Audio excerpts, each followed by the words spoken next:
This story takes Thanksgiving to a whole other level. It happened a few years ago when I was dating this guy named Mike. We were in a pretty serious relationship to the point where I even moved into his house. He was an alright guy, except he had this unusually weird thing about him. He owned a pet turkey which he kept in his basement. I found it odd as hell, but just went with it. I didn't think it was a big deal seeing as the turkey was harmless and kept away from us and the rest of the house downstairs. Plus, Mike solely took care of the turkey and didn't expect me to help him at all, which I was completely okay with. The day after I officially moved in, I always avoided it. It wasn't like it was a dog or a cat, but Mike would treat it as such. He would keep it in this sizable fenced-in area where the floor was covered in dirt and straw like a barn. There were even troughs for food and water, as well as a dog bed for it, but obviously there was no dog down there. However, things got worse the longer I stayed at the house. All I wanted for him was to get rid of it. The basement slowly turned into a sty. The angrier I got at how dirty it was, the more he would neglect cleaning it. Over time, we would have nasty arguments over it daily. The constant fights over the turkey put so much strain on our relationship that we stopped sleeping together. I stayed in the bedroom upstairs, while he stayed downstairs, setting up a cot on the other side of the basement, next to his turkey. Over the years, and yes, I mean years that this was all going down, my boyfriend slowly lost his mind. He spent most of his time down in the basement. He was treating that animal like a princess, while I was left feeling like he didn't care about me anymore. Obviously, the whole situation was comical to everyone, but terrible for me. At some point, the thought occurred to me that that turkey could all be a distraction from some other woman. It literally felt better to suspect him of cheating on me with a crack whore than to admit the truth. Then, before I knew it, it was Thanksgiving night. I made sure to tell all my friends and family to avoid our house like the plague. But to my surprise, Thanksgiving Day passed without incident. Mike and I had dinner, then we went to our respective sleeping destinations. As Mike made his way downstairs, I went upstairs, washed up, then curled into bed. About an hour or two into my sleep, I remember being awoken by loud, strange noises coming from downstairs. It sounded like my boyfriend was with another woman. He was shouting and grunting, and there was this crazy high-pitched wailing echoing through the house. Furious, I went to the kitchen, grabbed a knife, then I went to the basement door. I pressed my ear against the door and tried to listen closely. I couldn't really make out who or what exactly was happening down there, but it sounded freakish, like Mike was cheating on me on Thanksgiving. Left with no other choice, I opened the door and started making my way downstairs. What the hell are you doing? If I thought my world turned upside down when I first saw my boyfriend's turkey, my universe completely shattered when I saw what was happening to it. My boyfriend was screwing the goddamn turkey. He had the helpless thing strung up so it couldn't escape as he had his way with it. I'd never seen anything so brutal, so sick. He sounded like he was having the time of his life, so sucked into ravaging the turkey that he had no clue I was even there. I could only stand there and watch for a matter of seconds before I was overcome with rage. You monster! Please!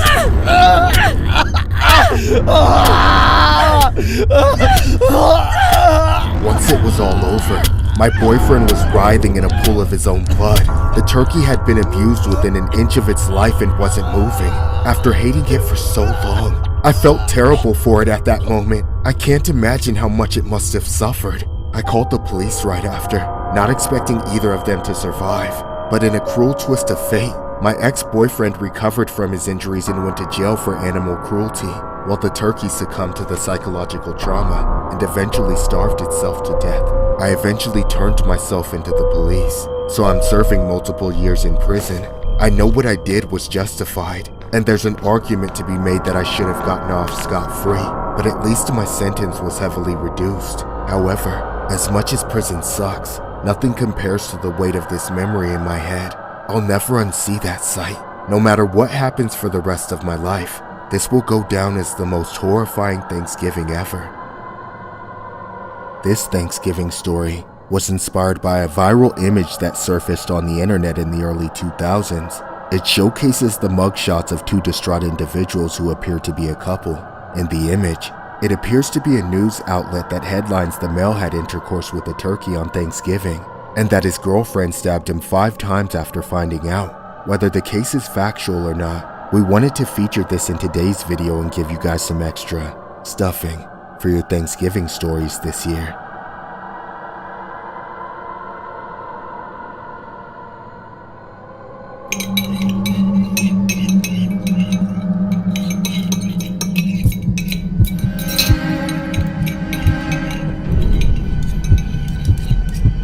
It was the night of Thanksgiving. I've been married, had kids, gotten divorced, retired, and watched all my children grow up and leave home. I didn't want to spend my final years alone, nor did I want to remarry, so I decided to get a roommate. That's when I got back into contact with an old friend, a guy named Frank. In all honesty, Frank and I used to be good friends, but that was probably 30 years before we started living under the same roof. Back in the day, we could complain to each other about work, women, and children, but none of that stuff was a factor in either of our lives anymore. As it turned out, we were both bitter assholes who were impossible to live with. Every single day, there was a new pointless argument over some stupid little shit. We could never compromise or work together on anything. We cooked our food and cleaned up our own messes. I had my side of the fridge and he had his. Our bathrooms were separate. Hell, we even had designated seats in the living room. For Thanksgiving this year, neither of our families wanted us around, which left us stuck together. Food was always our biggest point of contention, so there was an unspoken agreement between Frank and I that I would make and eat my own Thanksgiving dinner and he would worry about his own. By the time I was finished, I was exhausted from both the cooking and the heavy eating. The rest of the turkey needed to come to room temperature before I put it in the fridge anyway, so I left it on the counter and went to my room for a nap. But not before giving Frank an explicit warning. Hey, Frank! I'm laying down for a bit. Don't eat my turkey! Sometime later, I woke up much later than I expected. It was night out, which meant I must have slept for at least 3 hours. I turned on my bedside lamp and tried to get a bearing on things. I hadn't planned on sleeping for so long, so I was a bit disoriented. As I came to, I heard some noises outside my door. It didn't sound like one of Frank's TV shows, as it's usually some war documentary playing at maximum volume while he sleeps on the recliner. This was different, quieter. Too quiet for Frank to be listening to it, but loud enough for him to be making the sound. With a significant degree of suspicion, I crept up to my door and opened it. The sounds coming down the hallway were clearer now. It was coming from the kitchen, yet there were no lights on anywhere except my room, so there was no way he could have been cooking. Quietly, I shuffled my way down the hall. I knew Frank wouldn't hear me coming, so I knew whatever he was doing, I was about to catch him red-handed. Once I reached the end of the hall, I poked my head around the corner, and sure enough, there he was. My turkey was still sitting on the kitchen counter, and Frank was hunched over it, pulling it apart with his bare hands and eating it like a wild animal.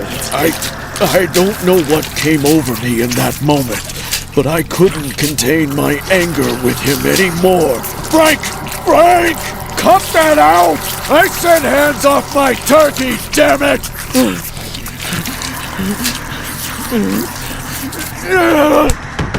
Oh shit! Frank! Frank! Frank! I never meant to make him fall over. I knew he was too old to handle a fall.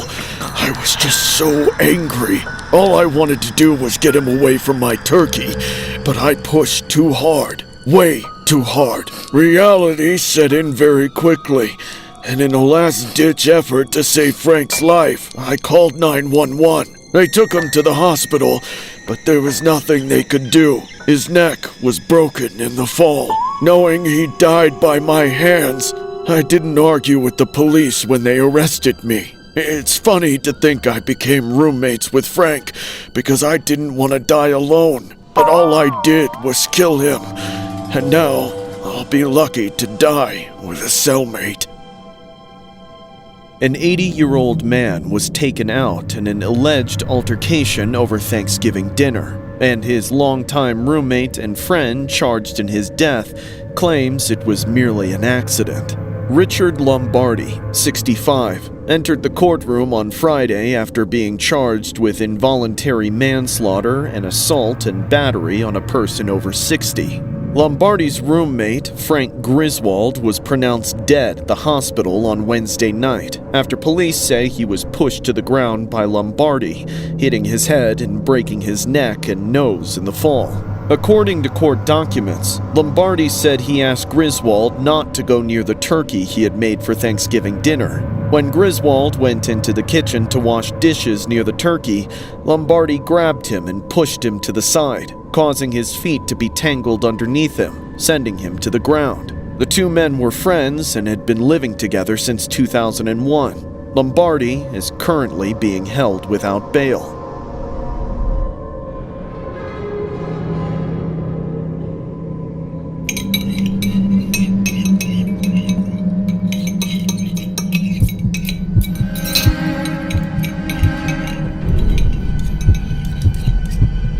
I've been dating this girl named Candy for a couple of months.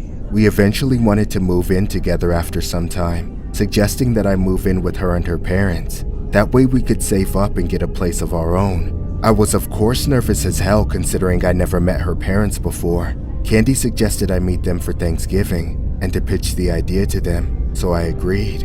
On the night of Thanksgiving, I came over to her house. When I finally met her parents, I started having second thoughts. Her mom was nice, but her dad was a whole other story. He was this angry old pastor that didn't look right in the head. Whenever he looked at me, he gave me this dirty look like I was a piece of shit that didn't belong in the household. The mere idea of me being with his daughter in any capacity, let alone moving in with her before getting married, clearly went against every single one of his values. So, Dad, Andrew decided to move into my room. What the hell did you just say? Over my dead body! Well, then maybe you should die! I just sat there as they argued the entire night. By the end of the night, it had been decided. I was moving in. I felt nervous about the whole thing, but Candy said it would be fine. Despite her reassurance, things didn't go great. Her dad didn't want me there. He gave me dirty looks whenever we crossed paths, and he was always talking about how Candy and I should break up. I spent as much time as I could at work, and whenever I got home, I would lock myself in our bedroom. I was always too scared to be out in the living room alone. It wasn't just me he was having problems with either. He was always arguing with his wife and daughter, usually about me. I honestly couldn't understand how he was ever a pastor, because the man had severe anger management problems. But many nights, we could hear him breaking things downstairs, and on several occasions, he even tried to break through our door, knowing how violent he could get. I begged Candy to just move out with me, even if we had to sleep on the floor for a few months, but she was adamant. She and her mother were dead set on proving to her father that he couldn't control them anymore. They would rather play the game of cat and mouse to avoid him than leave. We did it for an entire year, and honestly, it was hell. Finally, Thanksgiving rolled around once again, the anniversary of when everything went wrong. Candy's dad was supposed to be working late at the church for a special Thanksgiving charity event, which meant that at least for one night, we could have a little peace and quiet. We cooked a decent Thanksgiving feast, with plenty of leftovers planned of course, then set the table for 3. As the man of the house for the evening, I carved the turkey, then we finally sat down to eat. At last, it seemed like we could breathe, but then all of a sudden, Candy's father returned home early. He walked into the dining room and looked at us, then walked away into his room. We didn't know what to expect, if he would just stay in there or demand to be seated, so we just waited. A moment later, he came back out, then stood in the entrance to the dining room. He hadn't changed clothes or said anything, and he wasn't making any impression like he wanted to sit down. He just stood there, staring at us. until we all started to eat again. The situation was bizarre and awkward as hell. We weren't tasting the food anymore, only swallowing it so the silence was a little more bearable, so we wouldn't have to make eye contact with him. Without warning, he turned off the lights. We all just sat there in a deafening silence. Across the table, I could vaguely see Candy becoming more upset with every passing second. She was fed up, ready to lash out once and for all, but I knew something was wrong. What the hell is your fucking problem?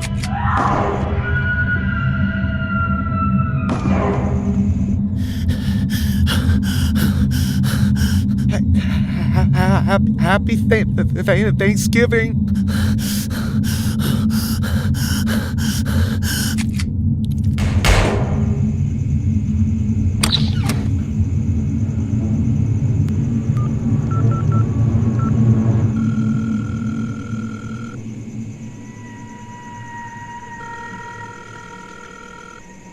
Hello? I would like to report a shooting.